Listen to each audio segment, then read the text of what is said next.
Mapapagod, pero hindi susuko.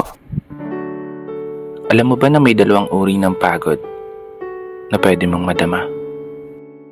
Una, yung pagod na itutulog mo lang at pagising mo, okay ka na. Pero may isang uri ng pagod na talagang kakaiba. Yun ay ang pagod na hindi nadadaan sa pahinga. Isang pagod na magpapahiwatig kung gaano kabigat ang mga problema mong daladala. Pagod na magpapanginig ng mga luha sa mata. Pagod na magdidikta sa'yo para sabihin ayaw mo na.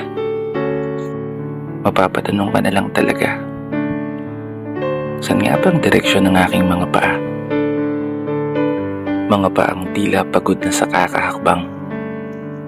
Mga paang ngimay na